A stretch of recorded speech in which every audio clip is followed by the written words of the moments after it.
Lord, make me an instrument of your peace.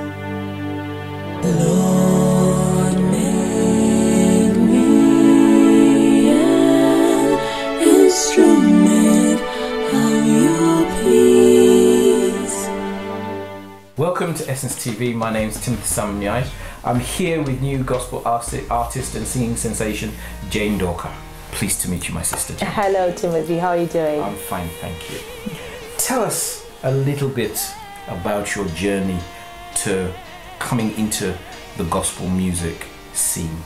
I've been singing for as long as I can remember. I've always liked music. I must say it's something that was like inborn in me. From a tender age. Anything that had, some kind of rhythm and sound would just do something to me. And then when I got born again in 1994, that's when I started to sing Christian songs. And I realized that when I started to sing Christian songs, they would say something to me, something would happen to me, you know what I mean? Yeah. So I continued singing throughout school as a worship leader at the Scripture Union meetings and throughout high school.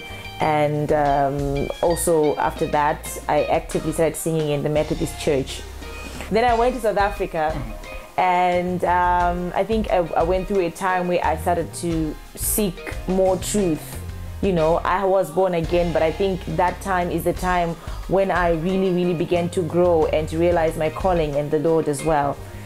So when I arrived in the UK 2007, the year that I got married, that's when I recorded my first album, Bitune, and actively started going into the commercial gospel music scene. So on that walk, or on that particular journey, what challenges did you face? Because you say you were born again in 1994, so obviously you must have faced certain challenges, certain hiccups, certain difficulties. Do you think that has sort of like affected your relationship with God and the way that you sing? Okay, yes. I was born a long time ago, and obviously before you get to a time when you record, when you look at the time scale between, there were many things that happened and in that journey.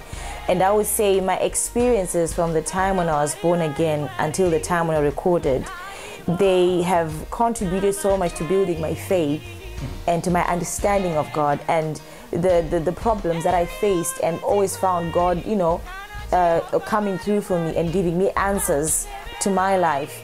So everything, my whole life, but particularly from the time when I was saved, and all the experiences that I went through really contributed to making me the artist that I am right now. And when you talk about challenges, I faced many challenges. Just going back to the previous question you asked about what kind of challenges that I faced.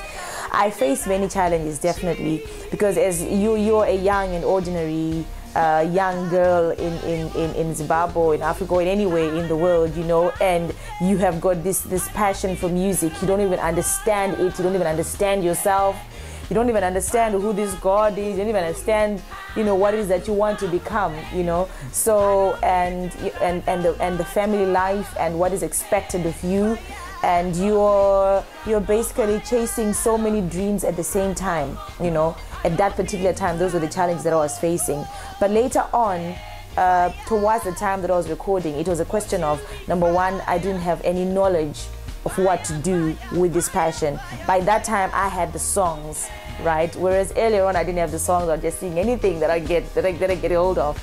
By that time, I had the songs, but what to do with the songs, where to go, how to go about it, who do I talk to, how do I go about it? I was just emulating those people, Shingisai Suluma, Fungisai, and all those other ladies who were in the gospel scene, and thinking, I want to be like them, but I just didn't know how to do it.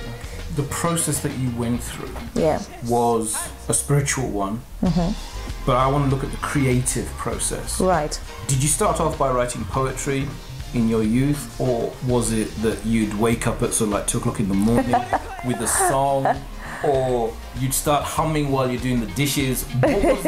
What was the process like in your journey to actually getting from no one to having a full-fledged album? Well, I would say that in the process of creation, there's no really one way that one method that I can put into it. There were, of course, events where I'd wake up and start singing, like you're saying. There were also some scenarios where I would just start humming a tune while washing the dishes, like you put it. But I think it is that it's you can't really explain how you create some of these things. It's just like an artist or somebody who designs clothes, you know what I mean? If you ask them, how did you come up with this? They can't explain it to you, but they just did. You know, so with the songs, it would, sometimes it would, like with me mostly, it would be the scripture perhaps, or a passage or an experience in life, or something I've seen and I've been meditating over, or something that I've been told by someone that they're going through. And, you know, inside me, I'll just start singing about that, or singing about that scripture, or the harmonies would just come. I don't explain how the harmonies come, but they just come. It's about being connected. I mean, with gospel music, it's about being connected with the source of what you are singing. So it is, as my relationship with God, you know, continues. I struggle and fall many times and everything, but He always picks me up.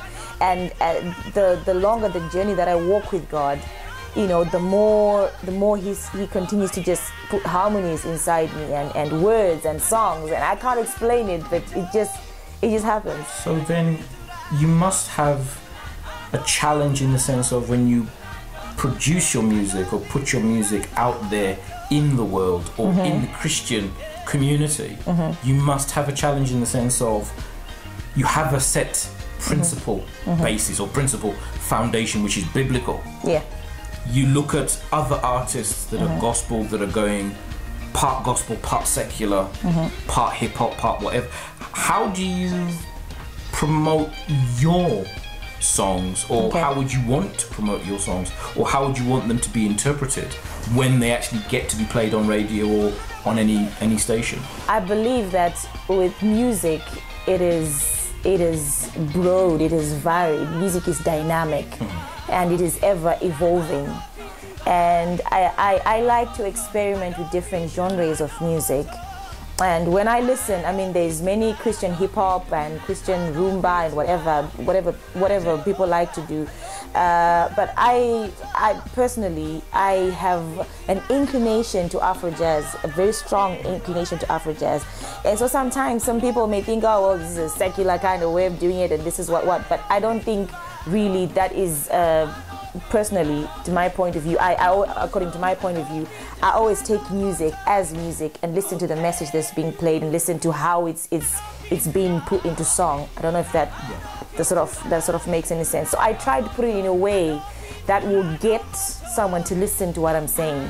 Because if the words are just thrown there, you know, it doesn't really entice anyone to listen to what I'm saying in the songs. So I try and put it in a way that is exciting. I try and make it current, you know, and relevant as well, and to get different kinds of people, because we're not just out to the Christian community, but even the non-Christian community. We all want them to hear about this God.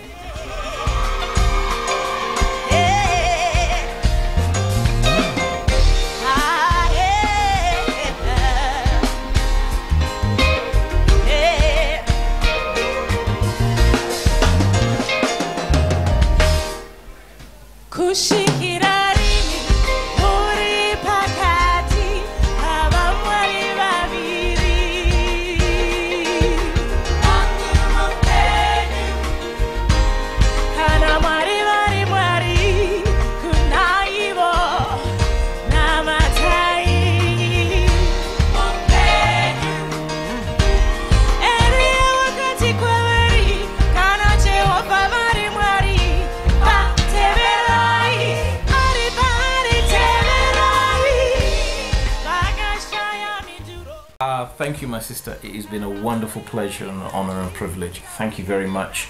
Well, thank you.